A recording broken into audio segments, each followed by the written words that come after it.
Here we go. The first thing about this problem you should know is it's pretty involved.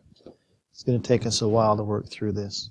And I have a little thing here I should have put and after the reaction. So I want to know the pressure. I want to know pressure before and after the reaction. And then I also want to know which reactant would be in excess, and then all this other stuff. So this is very involved. The first thing, it's Pivner, so we know we have PV equals nRT. This time it's for two gases before, and it's going to be for even more after. So we'll do that. But one thing you should know, when you do this for two separate things, you can do like Pivner for C3H8, and you can do Pivner for O2 separately and then add them together. That works fine. But I would just recommend you do one Pivner equation and just know that the moles are additive. So it doesn't matter if the moles don't match each other. You can still add them together because it's just total moles. So to find the pressure before the reaction, I have 30 grams of propane. So I'm going to take that and convert it to moles. Propane is 44 grams per 1 mole. And then oxygen, I'll do that over there. There are 60 grams of O2, and there's 32 grams of O2 for every 1 mole. Now remember, it's 32 because oxygen is diatomic. All right, so I have these two numbers on my calculator already.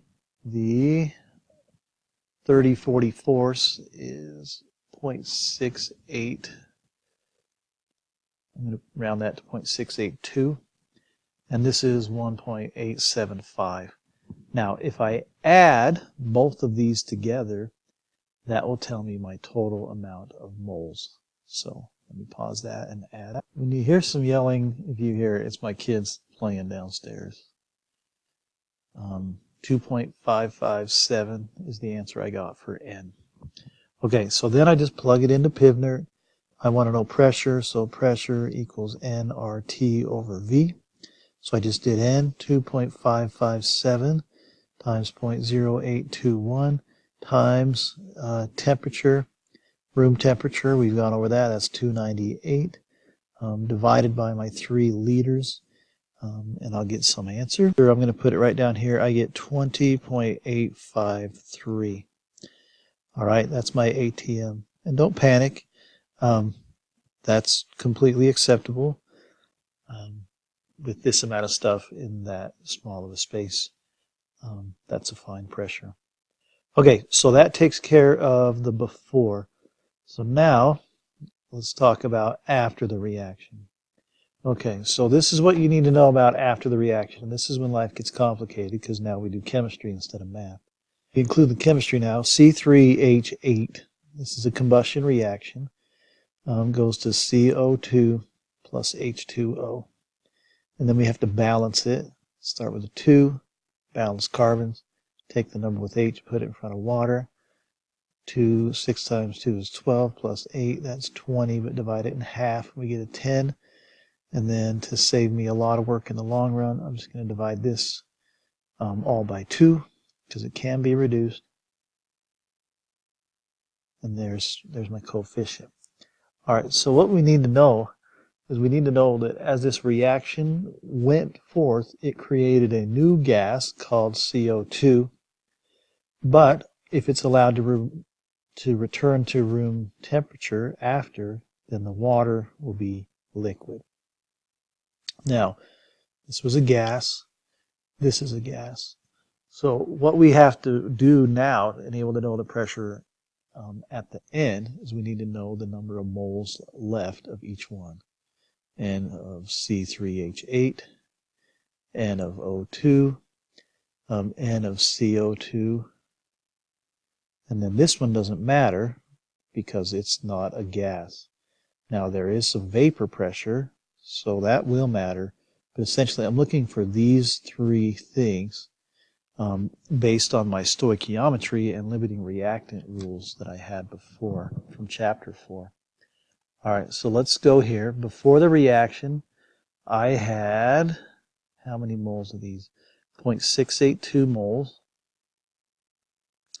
of C3H8, and of oxygen, I had 1.875. All right, now this next part, if you get lost, I'm sorry. This number right here, oxygen, needs to be 5 times bigger than this number right here. This right here is around 3 times bigger. So since it's not 5, that's the coefficient, then we know that this is our limiting reactant. All right? So when this runs out, the reaction will stop. So what that means is the N of O2, or the moles of O2 at the end, will equal 0.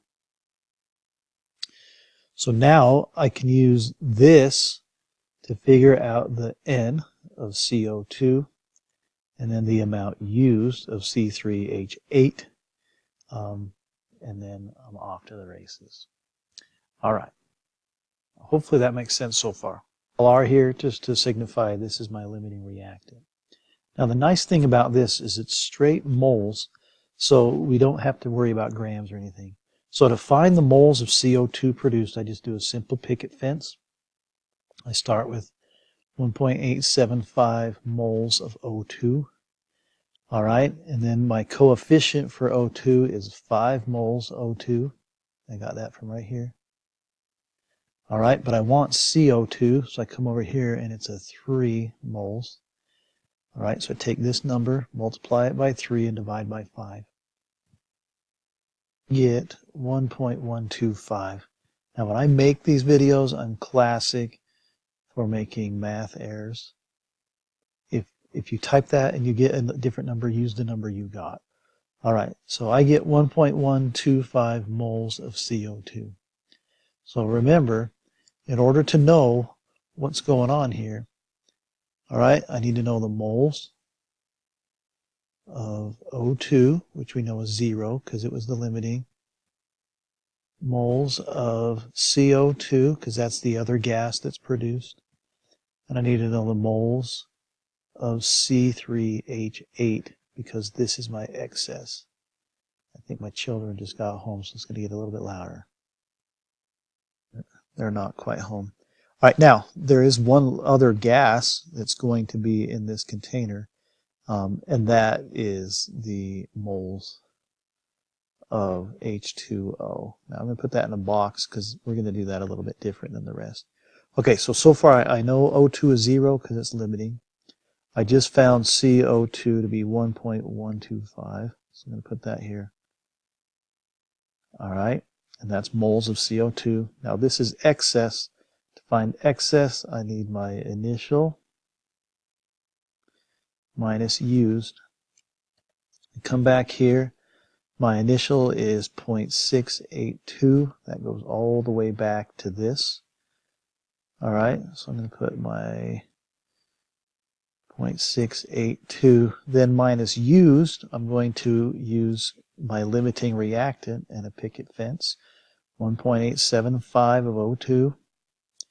I have the 5 moles on the bottom, and then I have 1, so I know it's whatever. It might be easier for you just to divide by 5, I'm aware of that, but I'm just going to do it the way we're used to. So now I have 1.875 divided by 5, and that is 0.375. Now that's used. Remember, that's not the excess, that's used.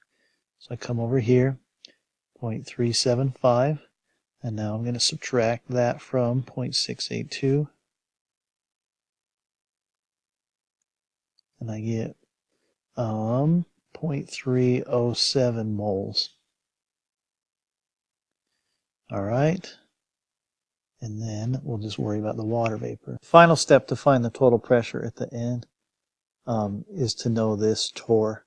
And there's a bunch of ways to go about this, but since I already have everything here in moles, I'm I'll just go ahead and plug this in here. And I don't know. There's 3 different ways to do the same thing, but we'll just stick with this. So I'm going to use this pressure to calculate N based on all these other things. Now, just to be on this slide, I'll just erase this. So if I'm looking for N, I have PV equals nRT, remember. And if I'm solving for N, that means that N will be equal to PV over RT. Now, I'll warn you right off the bat, a lot of kids write this upside down, so be careful. All right, so N is equal to P. This is in torr, so I have to divide that by 760. I'm just going to put that into the equation. 22 point, actually I have it on the other slide, don't I? Yeah, it was the same as the one before. 0.02996 is the answer we're looking for. So I'll erase that. That's what this is when you divide it. I already forgot it. 0.02996. Okay, then V is 3. That's this. Then R, 0.0821. And then temperature was 298. Let me plug that in. And I get a really small number of 0.00367, we'll call it. So I'm going to come back over here. That's the moles of H2O vapor. Now I'm going to use this number a few times. So I'm going to come here, and I have 0.00367 moles. And now I have the moles of all 3 of the gases that are in the container after the reaction. So now I'm ready to go. I'm going to add all of them together.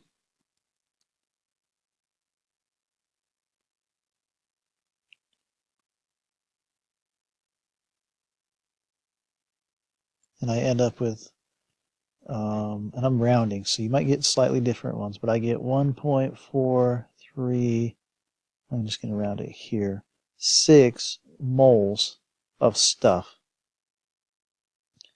Okay, that's all the moles of gas that are left in this container. So now I can just plug things in. I'm looking for pressure. Pressure equals nRT over V. N is now 1.436. All right, R 0.0821. T was 298. Volume was 3. And I'll plug that in. 0.708, so we'll call it 11.71 ATM. Now that's a pretty good sign. That's less than it was before, and that should make sense because some of the water actually was water vapor, or sorry, water liquid, which is no longer a gas that would contribute to the pressure. All right, so I've kind of kept on this other page, I haven't written them, but I have them now. The pressure after, oh, I need to remember numbers, was 11 point something, 11.71 ATM. Here was my before. The limiting reactant, all right, was O2. The excess was C3H8. And then it asks for 2 more things, the mass of water liquid and the mass of this gas. This will be easy because we already have the number. It was 0.003 something. Did we just keep it at that? 367. And I just need to multiply that by 18 because that's the molar mass of water.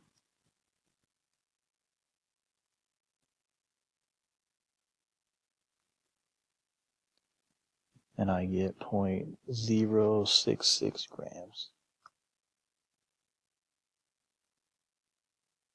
All right, H2O gas. Okay, so now the last piece to find is the mass of the water. All right, so now it's just more chemistry. Back to this ugly page where we discovered the limiting reactant was oxygen. What I'm going to do is use this limiting reactant to determine the grams of H2O that could be formed. So we'll come down here. we have 1.875 moles of O2. All right, we need to get rid of moles O2, and that was 5, as you'll recall from up above. And we need the moles of H2O. I think that was a 4, but let me double check. Okay, it was a 4. All right, and then I'm going to go one more step than I have on the rest. 1 mole H2O for every 18 grams H2O. And then I'll solve that. 27 grams. Now, if you use more accurate here, you'll have a different value.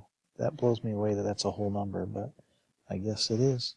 All right, so that's 27 grams of H2O that should have been produced. Now I'm going to come back here. All right, the mass of liquid will be equal to the total mass, 27 grams of H2O, minus the part of it that was gas, which is a small number, but we still have to account for it, 0.066, and that will equal 26.934 grams of H2O that are liquid. All right, now that problem is long and very involved. It's the longest of all of them that we'll do. I guess the last one might be pretty long as well.